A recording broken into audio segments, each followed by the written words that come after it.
Hi learner, this is Pratima Sharma. हम CA foundation study material को study कर रहे हैं। ये चैप्टर 15 है। चैप्टर 15 के दो पार्ट हैं, दो यूनिट्स हैं।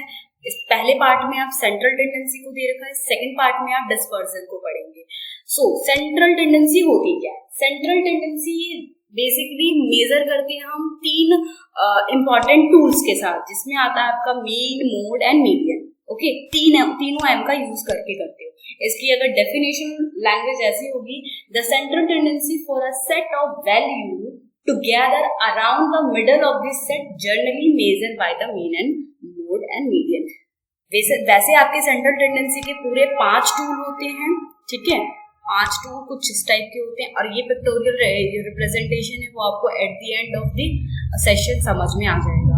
एक को हम देख लेंगे।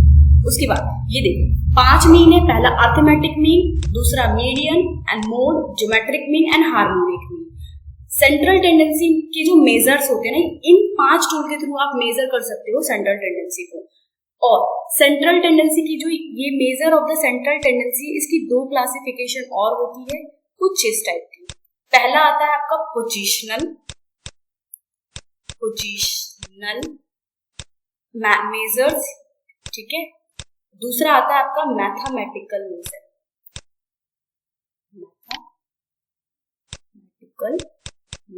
ओके। इसके अंदर कौन सी चीजें आती हैं? पहला इसके 2 पार्ट्स हैं। इसमें आता है मीडियन और मोड, ओके। इसके अंदर बचे हुए जो 3 हैं, arithmetic mean, geometric mean and harmonic mean, okay. इसीलिए मीडियन और मोड को पोजिशनल मीन भी कहा जाता है, positional major of the central tendency कहा जाता है, ठीक है। Positional measure of central tendency. और मैथमेटिकल के लिए आप arithmetical, geometrical and harmonic mean, okay. So next बढ़ते हैं। अब एक आइडियल सेंट्रल टेंडेंसी की क्या क्वालिटी होनी चाहिए, क्या क्राइटेरिया होना चाहिए? पहला बोला गया है कि उसको प्रॉपरली, ये इट शुड बी प्रॉपरली, मतलब प्रॉपर हो, एम्बिगस ना हो उसके अंदर, मतलब प्रॉपरली डिफाइन होना चाहिए। इजी टू कॉम्प्रिहेंस्ड हो, सिंपल टू कंप्यूट हो, आसानी से आप कैलकुलेट कर सको, ये सारे ऑब्जर्वेशन पे बेस्ड हो, और डिजायरेबल, जो चीज आप चाहते हो, डिजायरेबल प्रॉपर्टी उसके अंदर होनी चाहिए, और एक्सट्रीम वैल्यू से कम इफेक्ट पड़े एक आइडियल सेंट्रल टेंडेंसी में, ओके। तो अर्थमेटिक मीन की अगर बात करूं तो अर्थमेटिक मीन नथिंग बट जो आप एवरेज जैसे कैलकुलेट करते हो वही है, यानी एवरेज को ही अर्थमेटिक मीन कहते हैं। तो एवरेज निकालने का फॉर्मूला क्या होता है? Sum of the all observation divided by the number of observation, okay. So इसको सिंबलाइज इस तरह से किया जाता है, यानी x टू दी x की बार, ओके। एक और वर्ड आता है, एक होता है म्यू ऐसे बनता है m। तो ये जो होता है ना म्यू निकालते हैं हम, किसका मीन निकलता है? ये पॉपुलेशन मीन का निकलता है, ठीक है। पॉपुलेशन मीन कौन सी होती है? पॉपुलेशन जो पूरा सेट होता है, पूरा सेट ऑफ द डेटा, और सैंपल उसमें का, मतलब पॉपुलेशन में से कुछ आप पार्ट पिकअप करते हो तो वो सैंपल बनता है, ठीक है। जैसे अगर 100 मोबाइल के बारे में, 100 टाइप्स ऑफ मोबाइल के बारे में स्टडी कर रही हूँ, तो मेरा वो पॉपुलेशन हो जाएगा। उसमें से मैंने 2 स्पेसिफिक ब्रांड चूज कर ली, जैसे रेडमी और एप्पल चूज कर लिया, तो मेरा वो सैंपल हो जाएगा।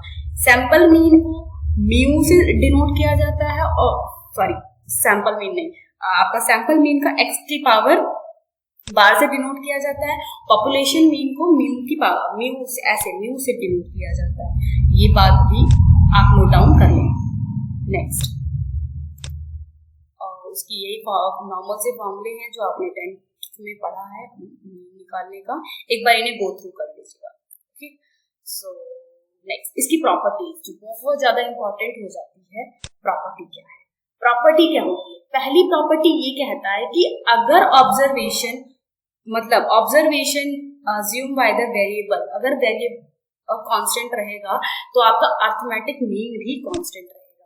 सिंपल सी बात है कि अगर आप डेटा में कोई चेंजेस कर ही नहीं रहे हो, कुछ ऐड ऑन कर ही नहीं रहे हो, तो आपका प्रीवियस पहले वाला मीन है वही मीन रहेगा, ठीक है। तो इसकी पहली प्रॉपर्टी ये होती है। दूसरी प्रॉपर्टी, 4 प्रॉपर्टी है बेसिकली इसकी। दूसरी प्रॉपर्टी को देखते हैं।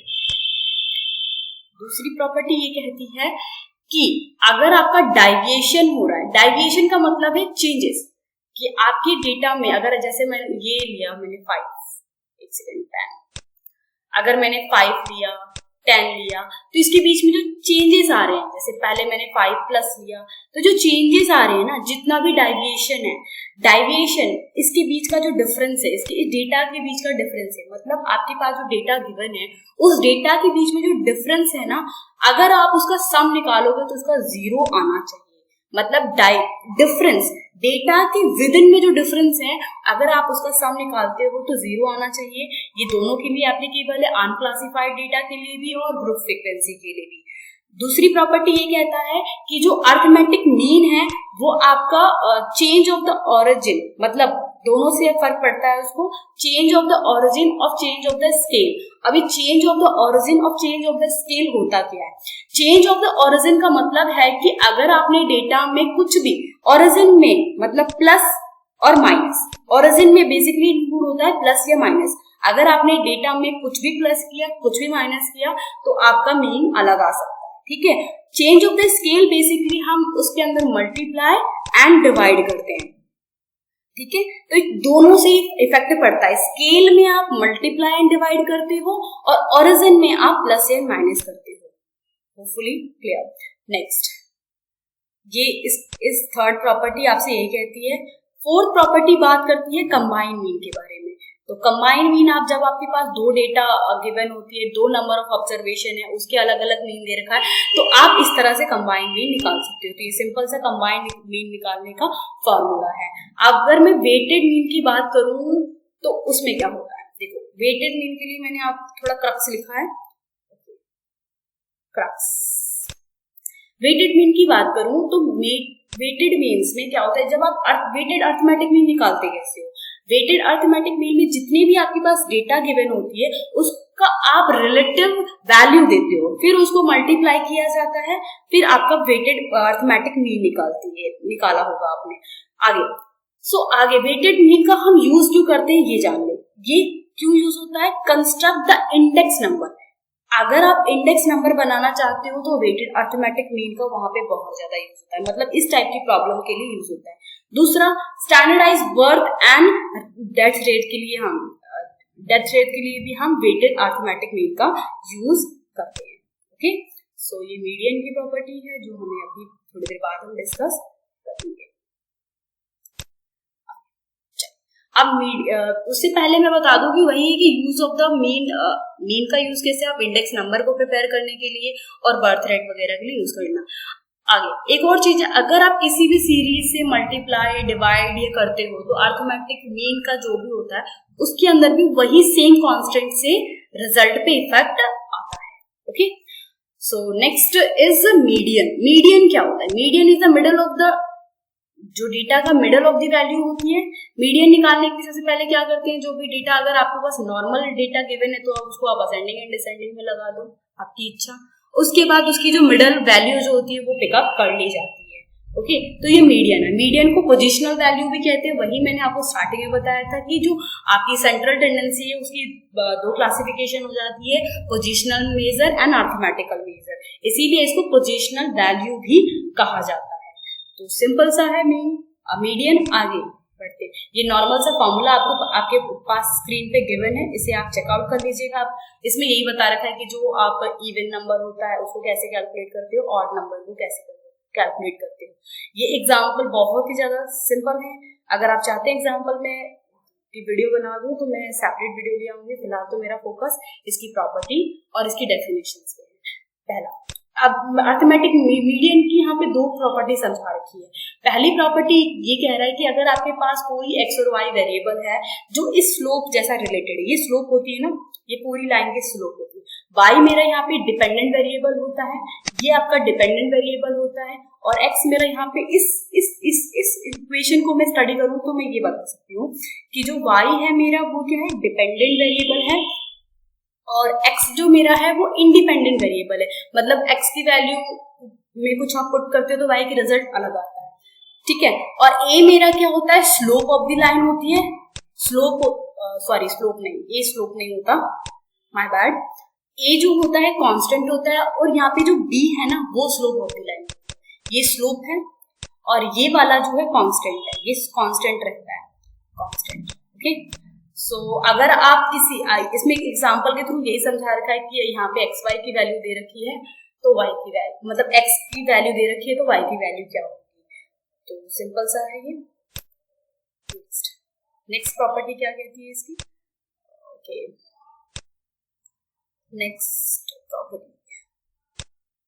नेक्स्ट प्रॉपर्टी ये कहती है कि the set of observation sum of absolute deviation is minimum when the deviation is taken from the median। मतलब डेविएशन मतलब चेंजेस डेटा में कितना हो रहा है वो क्या होता है, मिनिमम होता है, जो इस प्रॉपर्टी को बताता है। ए यहाँ पे अज्यूम मीडियन जो भी है आपका, ठीक है, और एक्स आई जो आपका डेटा गिवन है, तो उसके बीच में जो डेविएशन निकालते हो वो आपका क्या होता है, मिनिमम होता है। ओके, सो नेक्स्ट एक और कुछ और बातें मैंने मीडियन से रिलेटेड मैंने अपनी पीपीटी में लिखी है, तो यहाँ देखिए आप। पहली प्रॉपर्टी ये बताती है इसके अपार्ट जो मैंने इस पीडीएफ में दे रखा है स्टडी मटेरियल, उसके अपार्ट में क्या है। पहले देखिए, sum of deviation of the item of median, ignore करते हैं साइन को, तभी वहां पर भी आपने देखा होगा कि ये वाला साइन लगा होता है, इसका मतलब ये बाहर का मतलब जो वैल्यू होती है वो इग्नोर करती है प्लस माइनस साइन को। और एप्रोप्रिएट डील करता है ये, मतलब मीडियन का यूज आप करते हो ना, ये तो आप क्वालिटेटिव डेटा के लिए यूज करते हो। क्वालिटेटिव डेटा वही डेटा है जो आप नंबर में क्वांटिफाई नहीं करते हो। अब क्वार्टाइल जैसा आएगा, क्वार्टाइल 4 पार्ट्स में डिवाइड करता है और डिसाइल्स होती है 10 पार्ट्स में और परसेंटाइल्स होती है 100 पार्ट्स में। Median can be determined by the geographical method. आप मीडियन को ओगाइव मेथड से, जो उसकी ओगाइव डेटा होती है, ओगाइव डेटा, उसके थ्रू भी आप मीडियन को पता लगा सकते हो। तो ये नॉर्मल सा प्रॉपर्टी। आगे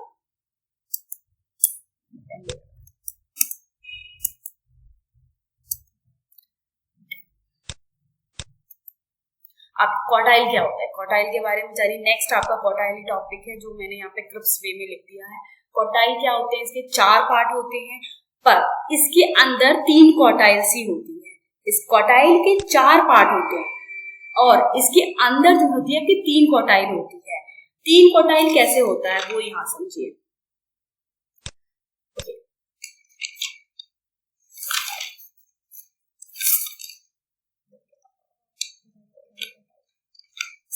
ये होता है मीडियन, इसके 3 पार्ट बनाया हमने। पहला आता है आपका फर्स्ट, देन मिडल, उसके बाद आता है आपका थर्ड, ठीक है, थर्ड। ये आप फर्स्ट, सेकंड और थर्ड, इसके 3 क्लासिफिकेशन होती है। एक सेकंड, पता नहीं पेंटिंग चल रहा।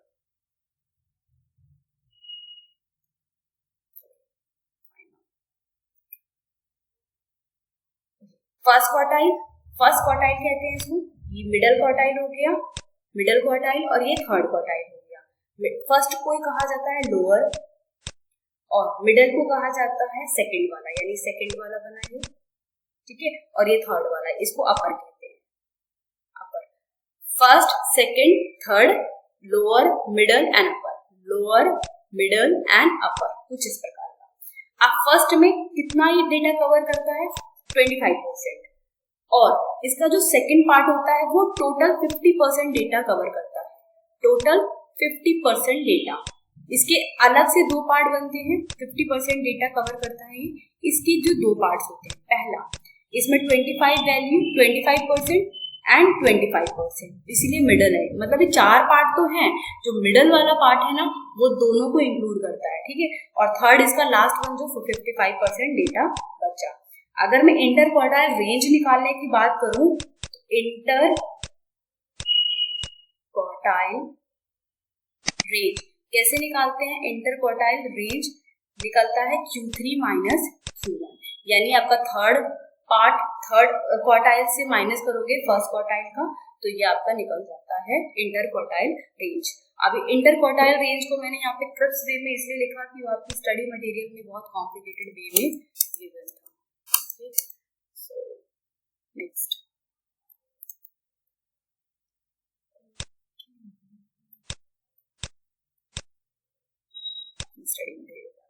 तो जो मैंने आपको समझाया आपके स्टडी मटेरियल में यहाँ पे थोड़ा सा कॉम्प्लिकेटेड वे में लिखा हुआ है।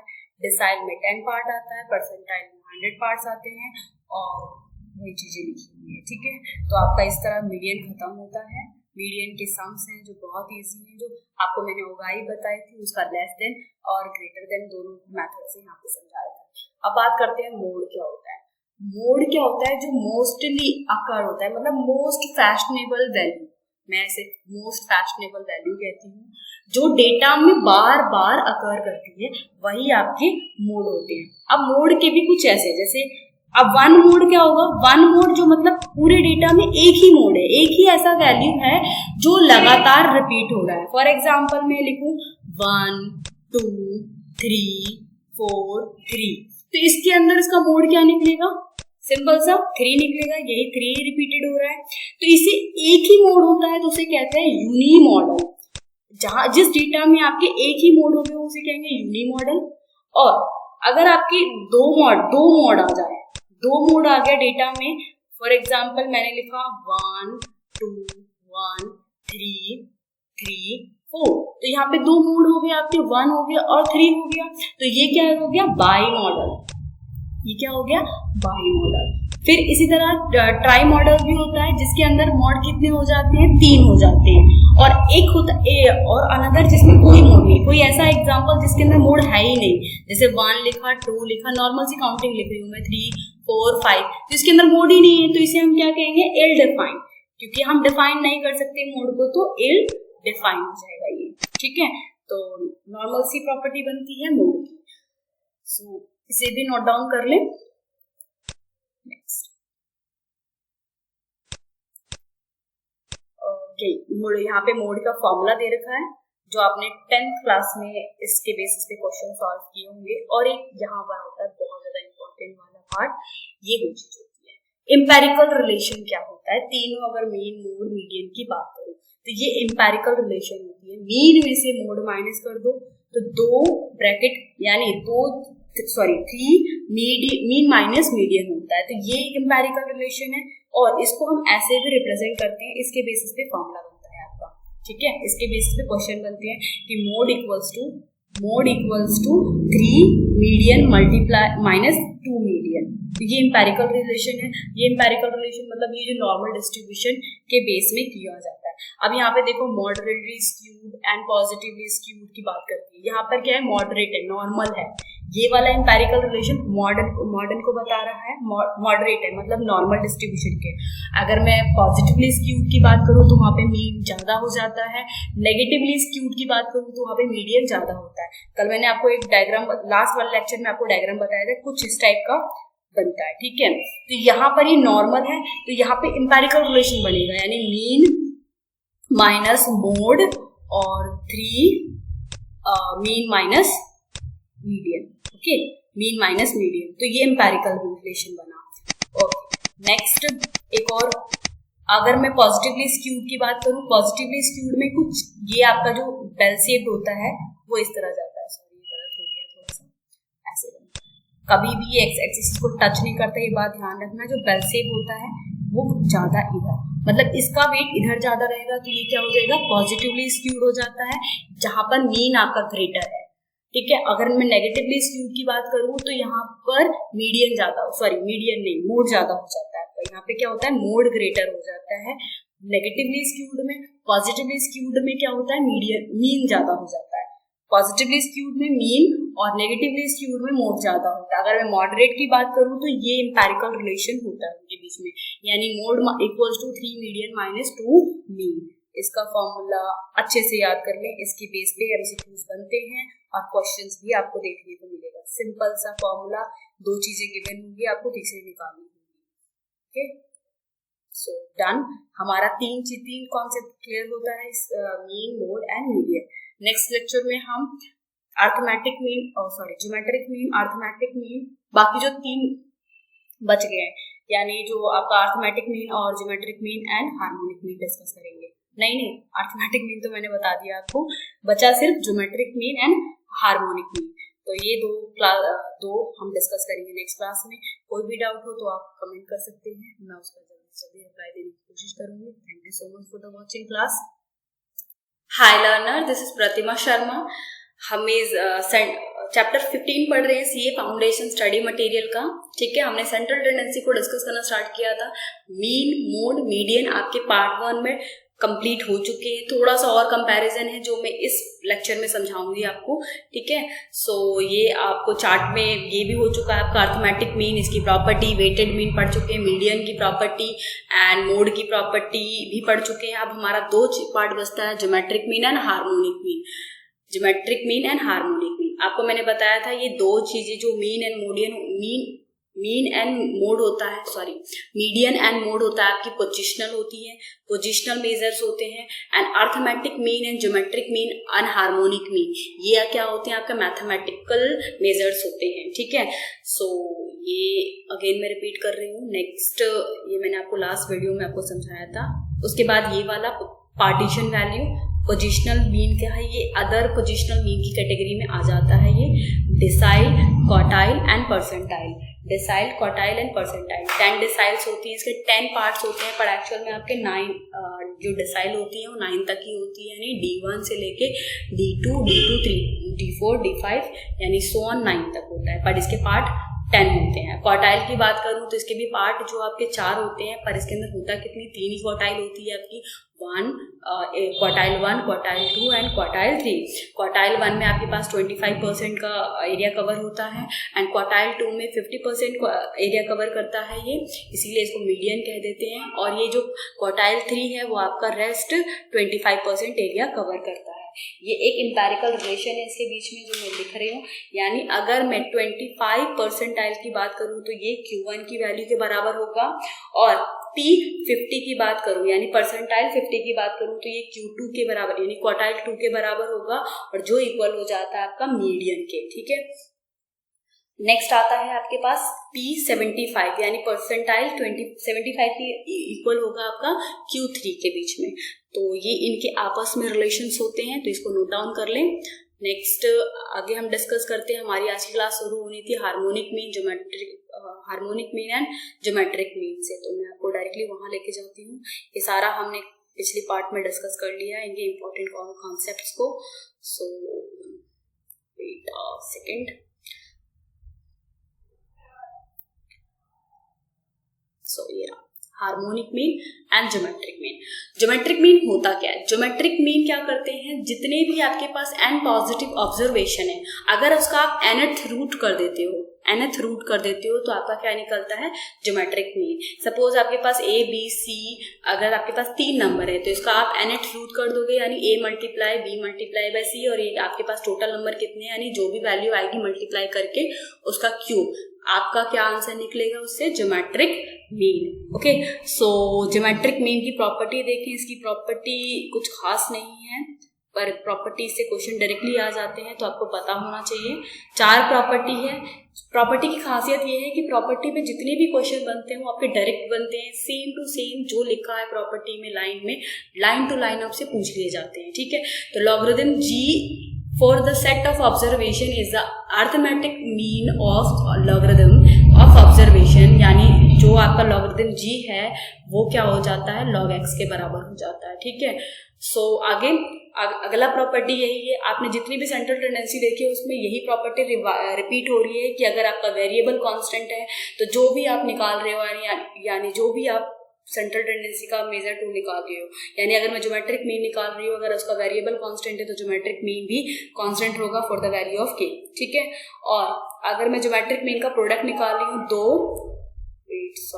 ये बीच में आ जाता है कभी कभी, इग्नोर करें इसे। फिर ज्योमेट्रिक मीन जो अगर मैं दो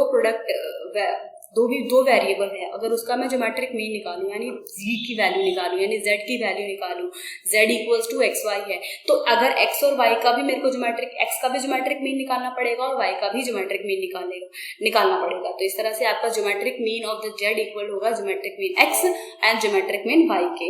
अगर ज्योमेट्रिक मीन रेशियो की बात करूं तो geometric mean of x divided by geometric mean of y, तो आपका ये ज्योमेट्रिक मीन z के लिए रेशियो निकल जाएगा। तो ये इसकी कुछ प्रॉपर्टीज थी।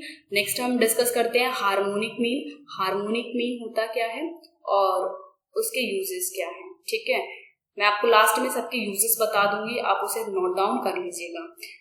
किसके लिए कहाँ यूज होता है। हार्मोनिक मीन क्या होता है? हार्मोनिक मीन का सिंपल सा फॉर्मूला है कि जितने भी आपके पास नंबर दे रखे हैं, यानी तो उसको ऊपर लिखेंगे काउंट करके।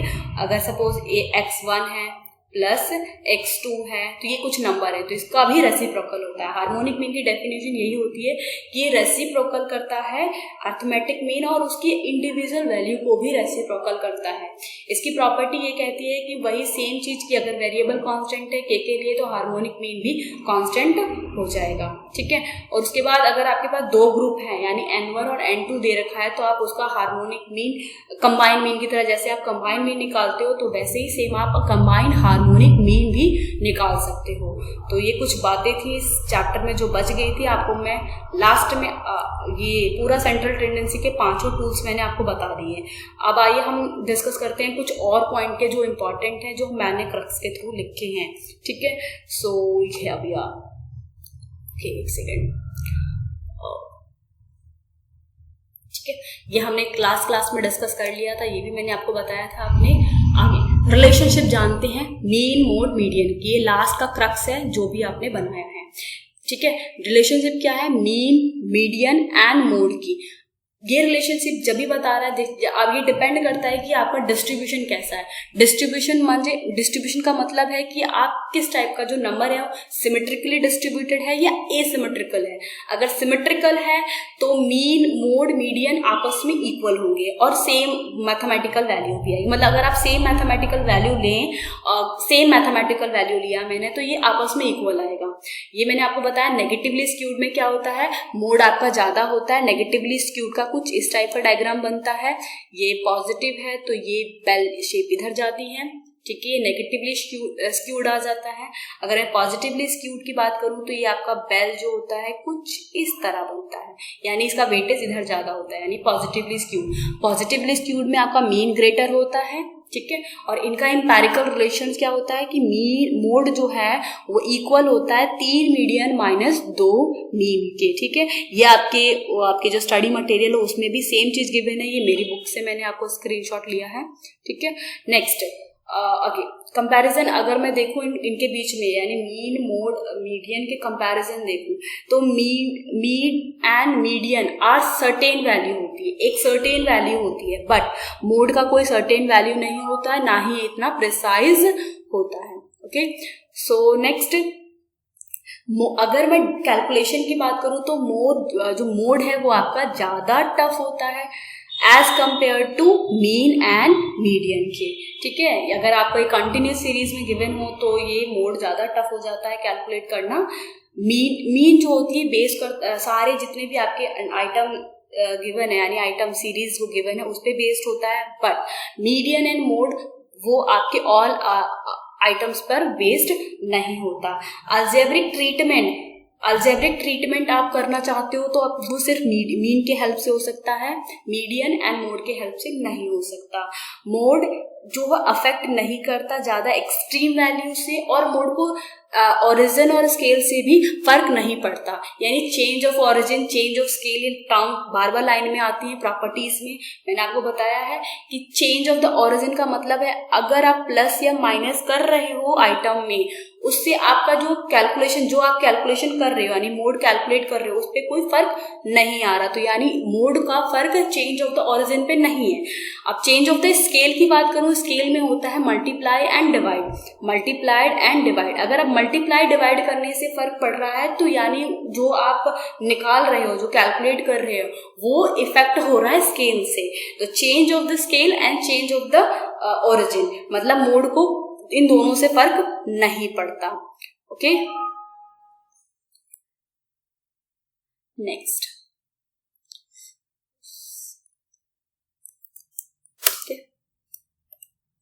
आता है जो, अगर मैं बेस्ट सेंट्रल टेंडेंसी की बात करूं तो कौन सा है वो अर्थमेटिक मीन है। बेस्ट सेंट्रल टेंडेंसी कौन सी है आपकी? Arithmetic mean. ये फिर से रिपीट हो गया, okay sorry my bad. Best arithmetic mean कौन सा है आपका? सॉरी बेस्ट सेंट्रल टेंडेंसी कौन सी है आपकी, अर्थमेटिक मीन होती है। अर्थमेटिक जब सेंट्रल टेंडेंसी की वही अर्थमेटिक मीन की वही क्वालिटी है जो आप जो गुड यानी आइडियल सेंट्रल टेंडेंसी की होती है कि आप आसानी से कैलकुलेट कर लो, ऑब्जर्वेशन पे बेस्ड हो, डिफाइन करना आसान हो। अर्थमेटिक मीन, ज्योमेट्रिक मीन जो है geometric mean and harmonic mean and arithmetic mean, ये आपकी मैथमेटिकल प्रॉपर्टीज को पोजेस करती हैं, और जबकि आपका मीडियन एंड मोड है वो पोजिशनल वैल्यू को इफेक्ट करती है। अगर ओके सो सैम्पलिंग फ्लक्चुएशन पे इफेक्ट नहीं होता, और ये चीज मैंने आपको बताया कि जो मोड है वो दोनों चीजों पे इफेक्ट नहीं करता, ना चेंज ऑफ द ऑरिजिन ना चेंज ऑफ द स्केल पे।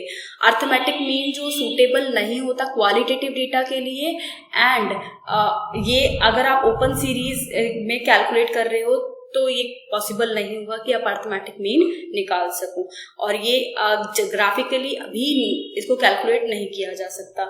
तो ये कुछ ड्रॉबैक्स हैं अर्थमेटिक मीन के लिए। अब कौन सी वैल्यू किसके लिए सूटेबल होती है मैं यहाँ लिख रही हूँ, ठीक है। अगर मैं अर्थमेटिक मीन की बात करूँ तो ये यूज होता है सिचुएशनल एवरेज के लिए, ठीक है। ये मोस्ट ऑफ द सिचुएशन के लिए आप अर्थमेटिक मीन यूज करते हो। मीडियन का यूज मिडल वैल्यू निकालने के लिए किया जाता है। ये वाइडली वैरी करता है, जैसे अगर आप सैंपल ले रहे हो किसी का, मतलब वेरी करता है कि आप किस किस का सैंपल है। अगर मीडियन मोड की बात करूं तो मोड का तो जो मोस्ट पॉपुलर वैल्यू है यानी मोस्ट फैशनेबल वैल्यू जिसे कहते हैं, जो ज्यादा टाइम में अकर करता है। और हार्मोनिक मीन जो यूज होता है वो लिखने स्पीड के लिए, किसी की स्पीड निकालनी है उसके लिए, प्रोडक्शन निकालनी है उसके लिए, ठीक है, प्रोडक्शन कितना हुआ, कॉस्ट निकालनी है उसके लिए आपका हार्मोनिक मीन यूज होता है, ठीक है। और ज्योमेट्रिक मीन यूज होता है कि इन्वेस्टमेंट की ग्रोथ क्या हो रही है, यानी आपको किसी चीज का ग्रोथ पता करना है तो ज्योमेट्रिक मीन होता है। और एरिया क्या है, वॉल्यूम क्या है, इन सब के लिए आप क्या यूज निकालते हो, ज्योमेट्रिक मीन निकालते हो। तो इस तरह से आपका सेंट्रल टेंडेंसी ऑलमोस्ट डन, ठीक है। अगर आपके पास कोई डाउट है तो आप मुझे इंस्टाग्राम पे मैसेज कर सकते हो। मेरी आईडी प्रतिमा शर्मा 400 है, सॉरी 440 है, 440 है, ओके। सो ये सारा नेक्स्ट पार्ट का है, यानी डिस्पर्जन पढ़ेंगे तो उसके लिए लिखा था मैंने, ठीक है। सो ये प्रॉपर्टी खत्म हुई आपकी। अगर आप इसके क्रक्स में जाना चाहें, समरी में जाना चाहें तो उसकी सारी डिटेल गिवन है। एक चीज और यहाँ पे रह गया है, वो यहाँ देखिए कि जो आपकी अर्थमेटिक मीन होती है हमेशा ग्रेटर होती है ज्योमेट्रिक मीन से, और ज्योमेट्रिक मीन ग्रेटर हो जाता है आपका हार्मोनिक मीन से। इसको ध्यान में जरूर रखें। और ये दोनों इक्वल कब होंगे, ये जो तीन पार्ट है आपकी geometric mean, arithmetic mean and harmonic mean, ये इक्वल होगा जब आपका डेटा आइडेंटिकल है, यानी सेम डेटा है, तब आपका जो arithmetic mean and geometric mean equal हो जाएगा, यानी AM equals to GM equals to and HM harmonic mean, ठीक है। So this is done. अगर मेरे हिसाब से मैंने सारे कॉन्सेप्ट की बातें आपको बता दी हैं, आप इनके MCQs को ट्राई करें। कोई भी डाउट होता है यू कैन, ये वेटेज मीन के सारे फॉर्मूले गिवन है यहाँ पर, और आपको सारे फॉर्मूले डिस्क्रीट, कंटिन्यूअस एंड इंडिविजुअल दोनों तीनों टाइप की सीरीज का करना है, ठीक है। और ये चीजें देखो यहाँ पे सिंपल सा ये वाला डेफिनेशन पूछा हुआ है, ये भी रिलेशन आपसे MCQs में पूछ सकते हैं। तो ये कुछ इस टाइप का है, यानी अगर मैं इसको मैं यहाँ समझा देती हूँ कि दो अगर पॉजिटिव वैल्यू ले रहे हो, सपोज A एंड B है, ठीक है, A और B है, तो उसका अर्थमेटिक, अगर मैं अर्थमेटिक मीन निकालना चाहूंगी तो ये निकलेगा ना, sum of the all observation divide by the number observation. So ये कुछ वैल्यू को अज्यूम करके, यानी अर्थमेटिक मीन की वैल्यू गिवन है आपके पास, ज्योमेट्रिक मीन की वैल्यू गिवन है, उसके अकॉर्डिंग सॉल्व किया हुआ है। मेरे को ऊपर वाला बताना था, ऊपर वाला PDF, इस PDF में थोड़ी सी यही प्रॉब्लम हो जाती है कि स्क्रॉल अप स्क्रॉल डाउन करना टफ हो जाता है, ठीक है। आप लोग रिलेटेबल रहे तो इसलिए इस PDF से पढ़ाना पड़ता है। डन, ओके, सो अर्थमेटिक मीन निकाल सकते हैं। यहाँ देखिए, अर्थमेटिक मीन निकालने के लिए दो पॉजिटिव वैल्यू के लिए, और ये आपको प्रूव करना है कि ये कैसे इक्वल होता है, ठीक है। तो यानी अर्थमेटिक मीन आप ऐसे कैलकुलेट करोगे, ज्योमेट्रिक मीन ऐसे कैलकुलेट करोगे, हार्मोनिक मीन जो एक एक वैल्यू का रेसिप्रोकल होता है, ये कैसे आया, इन दोनों का एलसीएम लिया हमने, और ये जो भी आपका डिनोमिनेटर में था वो रेसिप्रोकल होकर नोमिनेटर में पहुंच गया। यानी अगर मैं देखूँ AH, यानी अगर मैं harmonic mean and geometric mean को देखूं तो यानी इन दोनों को मल्टीप्लाई करके, तो ये सिंपल सी कैलकुलेशन है। सारे इलस्ट्रेशन को आप देख लीजिएगा, सारे इलस्ट्रेशन तो कराना पॉसिबल नहीं है, ठीक है। So thank you so much for the watching class. Okay, hi learner, this is Pratima Sharma. हम सीए फाउंडेशन स्टडी मटेरियल को स्टडी कर रहे हैं। ये चैप्टर 15 है। चैप्टर 15 का यूनिट 2 है डिस्पर्जन, ठीक है। सो आज हम डिस्पर्जन को डिस्कस करेंगे, डिस्पर्जन होता क्या है और इसकी डिटेल में। ओके, सो डिस्पर्जन होता क्या है? डिस्पर्जन की हेल्प से हम ये पता कर सकते हैं कि डेटा में स्कैटर्डनेस कितनी है, कि कोई भी वैल्यू जो है वो उसमें एक्सटेंशन, वो वैल्यू कितना एक्सटेंड कर रही है। तो एक्सटेंशन ऑफ वैल्यू पता करने के लिए आप डिस्पर्जन मेजर का टूल, मतलब डिस्पर्जन के थ्रू आप पता करते हो कि एक वैल्यू दूसरी वैल्यू से आपस में कितना एक्सटेंड कर रही है, ठीक है। तो यहाँ पे इसके टाइप्स हैं, दो टाइप्स की आती है डिस्पर्जन। एक होता है रिलेटिव एंड एक होता है absolute. Okay, so relative absolute measure of dispersion and relative measure of dispersion. Absolute और रिलेटिव का मतलब समझे। देखो, एब्सोल्यूट में आपके पास एक यूनिट होती है, लाइक केजी है, एक यूनिट है जो भी आप यूनिट यूज करते हो, और रिलेटिव में आपके पास ऐसी कोई यूनिट नहीं होती। सपोज मैंने किसी कंपनी ने कहा कि मेरे 2% प्रॉफिट हुआ, अब ये 2% से मेरे को ये नहीं पता चल रहा कि एग्जैक्टली उसने कितना कमाया है। उसने इतना बोला कि बस मेरा 2% का प्रॉफिट हुआ। एब्सोल्यूट में आपके पास एग्जैक्ट वैल्यू होती है कि अगर किसी ने कहा कि मैंने 50,000 कमाया है, तो ये एब्सोल्यूट वैल्यू है, ओके। और ये रिलेटिव वैल्यू है कि परसेंटेज। अब रिलेटिव वैल्यू कैसे, किसी का परसेंटेज निकाल दिया, किसी का रेशियो निकाल दिया, या किसी का कॉफिशिएंट निकाल दिया, तो ये आपका क्या कहलाता है, relative value of measurement. Absolute measure of dispersion में आपको एग्जैक्ट वैल्यू क्या होती है। एब्सोल्यूट मेजर ऑफ डिस्पर्जन निकालने के लिए आप रेंज का यूज करते हो, mean deviation, quartile deviation and standard deviation का यूज करते हो। तो ये मेजर डिफरेंस क्या है इनके बीच में, कि एब्सोल्यूट में एग्जैक्ट होता है, रिलेटिव में उसकी रिलेटिव वैल्यू पता होती है। और बहुत सारे जैसे इंटर क्वार्टाइल रेंज, ये भी है इसका मेजरमेंट टूल, क्वार्टाइल डेविएशन जो मैंने आपको बताया, स्टैंडर्ड डेविएशन वगैरह, ओके। सो अब नेक्स्ट बढ़ते हैं रेंज की तरफ। रेंज कैसे निकालते हैं? रेंज सिंपल सा होता है, रेंज में हाईएस्ट वैल्यू में से लोएस्ट वैल्यू माइनस कर दो तो आपकी रेंज निकल जाती है। रेंज ओके, सो ये देख सकते हो कि पहले एब्सोल्यूट मेजर ऑफ डिस्पर्जन कौन कौन से होते हैं। Again range, standard deviation and mean deviation, quartile deviation, ये आपकी एब्सोल्यूट मेजर ऑफ डिस्पर्जन है, ओके। सो नेक्स्ट रिलेटिव में अगेन यहाँ लिखा हुआ है coefficient of range, coefficient of mean deviation and coefficient of variation and coefficient of quartile deviation. अब इनके बीच में डिफरेंस क्या है? Absolute measure are depend on the unit of the variable, मतलब क्या यूनिट है, जैसे केजी है, ग्राम है, लीटर है, मीटर है, जो भी आपकी यूनिट होती है यूनिट पे डिपेंडेंट करता है। But relative measure of dispersion जो होता है वो यूनिट फ्री होता है, उसमें कोई यूनिट की आपकी जरूरत नहीं होता। कंपैरिजन, फॉर कंपेयरिंग टू और मोर डिस्ट्रीब्यूशन रिलेटिव मेजर यूज करते हैं हम, एब्सोल्यूट मेजर का यूज हम नहीं करते, ठीक है। अगर आपको कंपैरिजन करना है तो comparison of absolute measure of dispersion, relative measure of dispersion are difficult, मतलब अगर compare to the absolute measure of dispersion होता है ना, वो रिलेटिव मेजर ऑफ डिस्पर्जन के कंपैरिजन में ज्यादा डिफिकल्ट होता है, उसको कंप्यूट करना थोड़ा टफ हो जाता है एंड कॉम्प्रिहेंस्ड है। तो आगे कैरेक्टरिस्टिक दे रखा है कि एक मेजर ऑफ डिस्पर्जन की कैरेक्टरिस्टिक क्या होती है। सो वही सेम कैरेक्टरिस्टिक को भी ये पोजेस करता है कि जो अभी आप डेटा कैलकुलेट कर रहे हो, डेटा से वो रिलेटेड हो, ठीक है। यही चीज लिखी हुई है यहाँ पे, okay. So next characteristic just below the, okay मैं स्लाइड अप करती हूँ, एकदम से अप हो जाता है ये। सो कैरेक्टरिस्टिक में वही चीज रखा है कि एक आइडियल जो सेंट्रल टेंडेंसी की वैल्यू होती है, same as measure of dispersion का भी, कि जो भी आप डेटा ले रहे हो वो उस जो आप निकाल रहे हो उससे रिलेटेड ही हो, ठीक है। तो ये उसकी कैरेक्टरिस्टिक आती है। अब रेंज की बात करें, रेंज क्या होता है? For given set of observation range में be define as difference between the largest value and smallest value of the observation. तो यानी लार्जेस्ट के लिए एल डिनोट करते हैं, स्मॉलेस्ट के लिए एस, तो इसका रेंज का फॉर्मूला निकल गया। रेंज की अगर मैं कोएफिशिएंट ऑफ द रेंज के लिए फॉर्मूला यूज करूं तो ये वाला फॉर्मूला होता है। और एक बात आपको ध्यान रखना है कि सारे वैल्यू में आप उसकी इंडिविजुअल सीरीज की वैल्यू फॉर्मूला पता हो और डिस्क्रीट का पता होना चाहिए और आपको कॉन्टिन्यूस की पता होना चाहिए। In case of range, range में अगर इंडिविजुअल वैल्यू है तो डायरेक्टली सिंपली आप लार्जेस्ट माइनस स्मॉलेस्ट कर देते हो, ठीक है, ये आपका इंडिविजुअल में आ गया।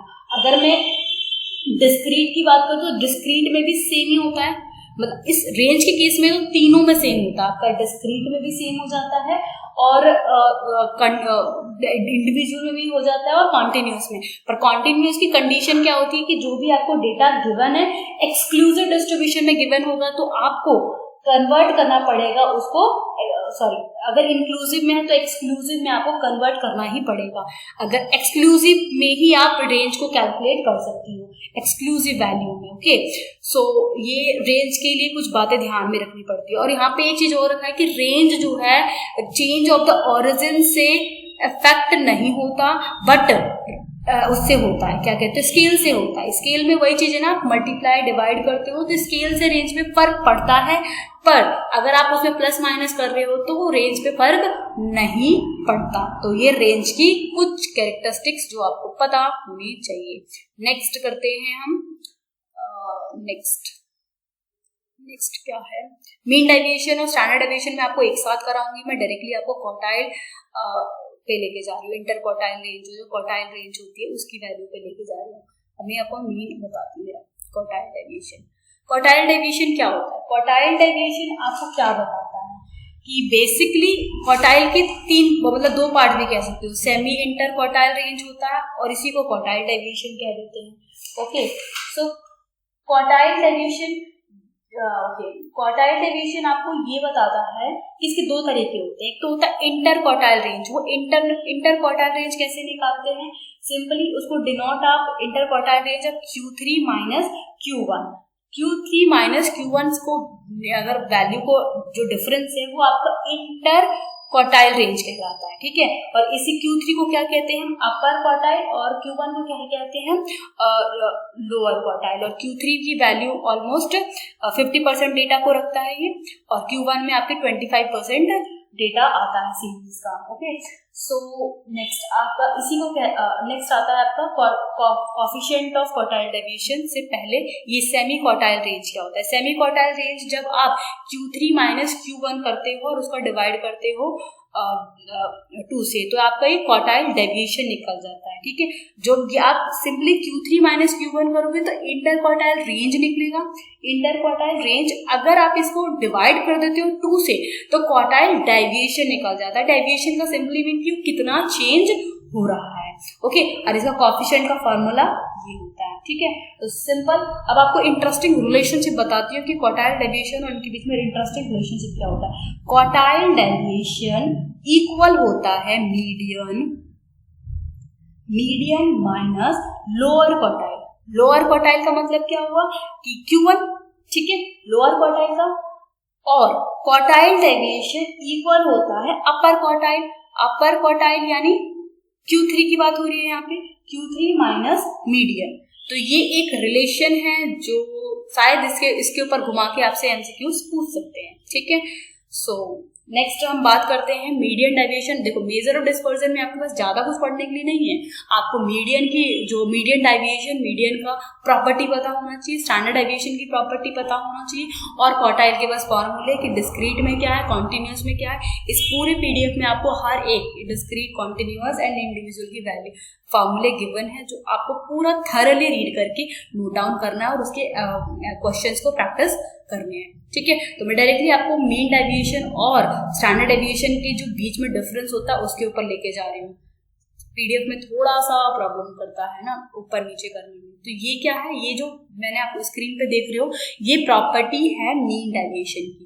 मीन डेविएशन की प्रॉपर्टी क्या होती है? मीन डेविएशन अनअफेक्टेड होता है change in origin, but affected होता है चेंज ऑफ द स्केल।